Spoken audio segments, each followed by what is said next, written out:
युती संदर्भात घोषणा करण्यात येतात. अखेर काय ठरलं आहे आणि युतीबाबतची तुमची भूमिका काय आहे? संभाजीनगर महानगरपालिकेत शिवसेना भाजपची युती व्हावी असा प्रयत्न मुख्यमंत्री साहेबांनी केला, उपमुख्यमंत्री साहेबांनी केला. आम्ही स्थानिक पातळीवर त्यासाठी वारंवार त्यांच्याशी बैठका घेण्याचा प्रयत्न केला. स्थानिक भाजप कार्यकर्ते पहिल्यापासूनच एक वेगळ्या भूमिकेत मला पाहायला मिळाले होते. शंका त्याच वेळेला आली होती, परंतु नेत्यांचा आग्रह आहे, नेत्यांनी सांगितलेलं आहे आपल्याला युतीत लढायचंय आणि संभाजीनगर शहर हे सेन्सिटिव्ह शहर आहे. इथं थोडीही चूक फार महागात पडेल हे याची कल्पना असल्यामुळे मी दरवेळेला त्यांना फोन करून, स्थानिक नेत्याला फोन करून की आपण बैठक घेतली पाहिजे असा आग्रह त्यांच्याकडे धरला. युतीच्या जवळपास 9-10 बैठका झाल्या. यामध्ये एक बैठक तर बावनकुळे साहेबांबरोबर सुद्धा झाली. शेवटची बैठक नाही म्हणता येणार, परंतु संपर्कामध्ये देवेंद्र फडणवीस साहेब होते, एकनाथ शिंदे साहेब होते, त्यांच्याशी सुद्धा संवाद झाला. जागा वाटपाचं ठरलं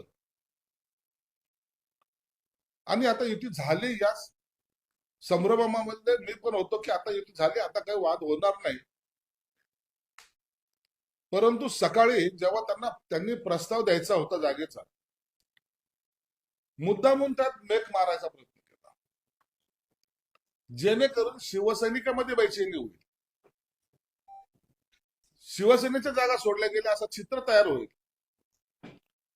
आणि तसा प्रस्ताव त्यांनी माझ्याकडे काल दुपारी 4:30 वाजता आणला.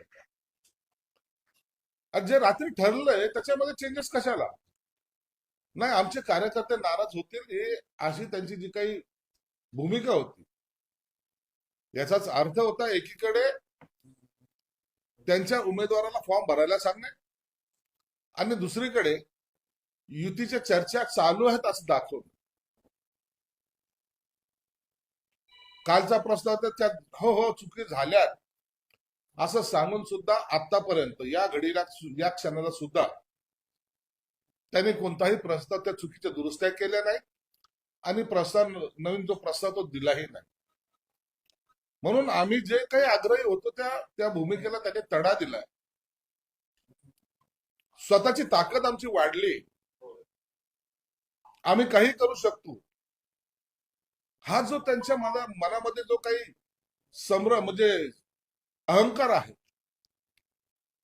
त्या अहंकाराचा अंत आज शिवसेना भाजपची युती तोडण्यामध्ये झालेली आहे. आम्हाला वाईट वाटतं या गोष्टीचं. युती असावी असा आमचा आग्रह होता, पण तरी काही लोकांनी, स्थानिक नेत्यांनी त्यांच्या आग्रहास्तव, त्यांच्या असलेल्या इतर काय बाबी असतील मला माहित नाही, परंतु जाणून बुजून हेतू पुरस्कार आपल्याला युती तोडायची असा त्यांच्या मनामधला असलेला डाव साधत त्यांनी अखेरला आमच्या बरोबर युती तोडलेली आहे. प्रस्ताव तुम्हाला सुधारित आलेलाच नाही, त्यामुळे आता विषयच नाही. बोलचाल बंद आहे ना सगळं? बोलचाल सगळं बंद आहे. कालपासून त्यांचं काय ना फोन आहे, ना ते आले, ना ते बोलतात, ना त्यांच्याकडून कोणताही थांबा वाटपा असाही कुठलाही संदेश नाही. आणि त्यांनी त्यांच्या कार्यकर्त्याला जाहीरपणे सांगितले की तुम्ही तुमचे फॉर्म भरा. मग आता आमच्याही कार्यकर्त्याला तर आम्ही सुद्धा फॉर्म भरायला सांगितले. आता ते फॉर्म भरतील. लवकरच आम्ही त्यांना एबी फॉर्म सुद्धा वितरित करू. परंतु झालं ते चुकीचं आणि भाजपच्या हट्टापायी झालं एवढं मात्र निश्चित. कुठल्या मुद्द्यावर हे सगळं बिनसलं का केवळ अहंकार? त्यांचा अहंकार, दुसरं काहीच नाही. जेव्हा मुख्यमंत्र्यांनी सांगितल्यानंतर ज्या जागा वाटप झाल्या होत्या त्या जागेवर सुद्धा सकाळी त्यांनी तिढा निर्माण करणं, याचा अर्थ असा होतो की त्यांना जाणून बुजून युतीमध्ये कुठंतरी ती तुटलीच कशी पाहिजे या पद्धतीने त्याने केलेलं आहे. म्हणजे तुम्हाला असं वाटतं तुम्हाला खेळवण्याचा प्रयत्न केला पुढे निश्चित खेळवलं गेलं. निश्चित या स्थानिक नेत्यांनी खेळवायचा प्रयत्न केला. अंधारात ठेवून आपण आपला हेतू साध्य करायचा, आपल्या मुलाखती चालू ठेवायच्या, आपल्या उमेदवाराला सांगून ठेवायचं आणि आम्हाला गाफील ठेवून मग ऐन वेळेला आमची धावपळ होईल या पद्धतीचा प्रयत्न त्याने निश्चित केलेला आहे. पण तुमची तयारी तशी केली होती का नाहीच केली होती? तुम्ही त्यांच्याच विश्वासावर भरोशावर बसले होते? हे बघा, आम्ही थोडा विश्वास ठेवणारे लोक आहोत. एखाद्याला शब्द दिला ना ते पाळणारे लोक आहोत. आणि हे सगळं तुम्हाला माहिती आहे. एकनाथ शिंदे साहेब जेव्हा बोलतात तर त्या टायमाला त्या शब्दाला एक किंमत असते आणि त्याच पद्धतीचा आम्ही इथं वर्ताव केला. आम्ही त्यांचं त्या पद्धतीने वागत गेलो. आता मुळामध्ये जेवढ्या फॉर्म भरायचे त्यामध्ये सुद्धा काही ठिकाणी आम्हाला ती अडचण येण्याची शक्यता नाकारता येते. तुम्ही म्हणतात की आम्ही विश्वास ठेवणार आहे, तर भाजप विश्वास ठेवण्याचा नाहीये.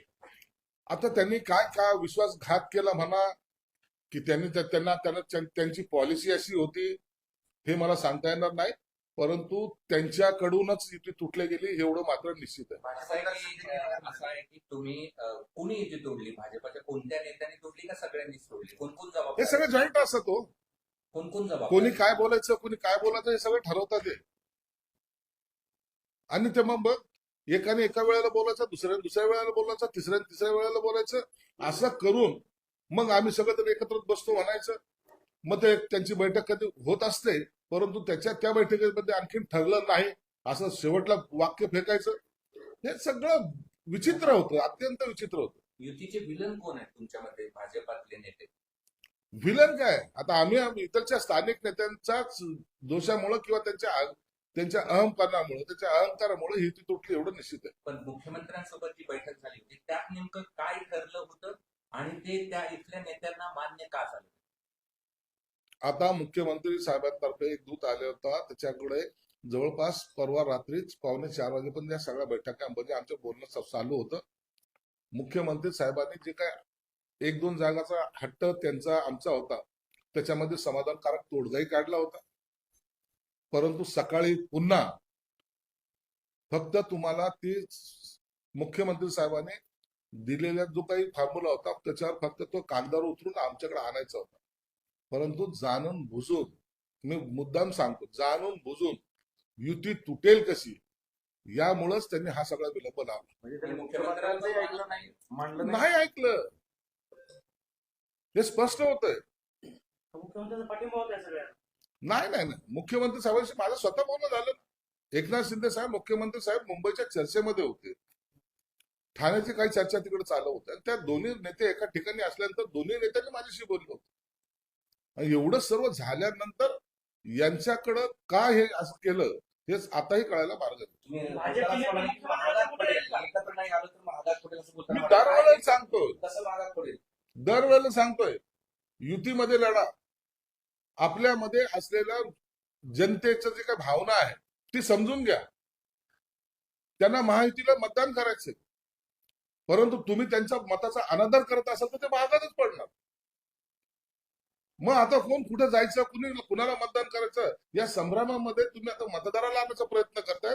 परंतु मतदार जो आहे तो जागृत आहे, तो योग्य त्या ठिकाणीच मतदान करत. आता तुमचा हा भाजपच्या विरोधात, तर आता तुम्ही भाजपची कशी लढत लढणार आणि किती जागांवर लढणार? हे बघा, आता ही लढाई, या लढाईमध्ये जसा प्रतिस्पर्धी वार करेल त्याला त्याच पद्धतीचं उत्तर दिलं जाईल. शक्यतो एकमेकावर चिखलफेक होऊ नये ही आमची भूमिका असेल. परंतु जर आमच्यावर कोणी चिखलफेक करायचा प्रयत्न केला तर त्याच पद्धतीने त्याला उत्तर सुद्धा दिले जाईल. किती जागा लढणार? आता आम्ही सर्वजण, आमचे प्रमुख नेते बसलेले आहेत, माझे जे सगळे सहकारी आहेत, आम्ही सर्वजण आता एक सर्वांना बोलून त्याचा फॉर्म भरणे, त्यांना बी फॉर्म देणे याची प्रक्रिया आता एक अर्ध्या तासानंतर सुरू करतोय. तुमची अडचण झाली शेवटच्या दिवशी आता सगळं अर्ज दाखल करण्यासाठी उमेदवारांची पळापळ? हे बघा, आता हे ठीक आहे, थोडी अडचण निश्चित झाली ना. विश्वासाला तडा दिला गेला ना. आमच्या ज्या पद्धतीने आम्ही वागलो त्याला अशा पद्धतीने उत्तर मिळेल असं अपेक्षित सुद्धा नव्हतं. आता मैत्रीपूर्ण लढत की थेट लढत? थेटच लढत ना, आता मैत्रीपूर्ण असल्या देसाई साहेब, भाजपचे कार्यकर्ते मुख्यमंत्र्यांच्या परवानगीशिवाय करू शकतात असं वाटतं तुम्हाला? भाजपच्या कार्यकर्ते कुठलाही निर्णय घेऊ शकत नाही मुख्यमंत्र्यांच्या परवानगीशिवाय. हे आता तुम्हाला काय समजायचं त्याच्यातून काय अर्थ काढायचा हा तुमचा विषय. परंतु मी जे काय त्यांच्याशी संवाद साधला, मी जे काय बोललो ते मी तुम्हाला या माध्यमातून सांगितलेलं आहे.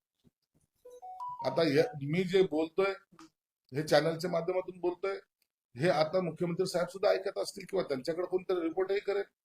माझ्या बोलण्यामध्ये जर तथ्य नसेल तर कदाचित मला बोलतील ते. परंतु हे सर्व वस्तुस्थिती मी तुमच्या समोर मांडण्याचा प्रयत्न केलेला आहे. म्हणजे अतुल सावे आणि संजय केनेकर मुख्यमंत्र्यांचं ऐकत नाही. आता कोण त्याच्यातलं ऐकत नाही हे आता कसं सांगणार आपण? सगळे जण जर ठरून जर काही कार्यक्रम करत असतील तर त्याच्यासाठी आपण कुणाला दोषी ठरणार? म्हणजे भाजपचा आरोप असा आहे की तुमच्यात ताळमेळ नाही असं भाजपचा तुमच्यावरच आरोप आहे.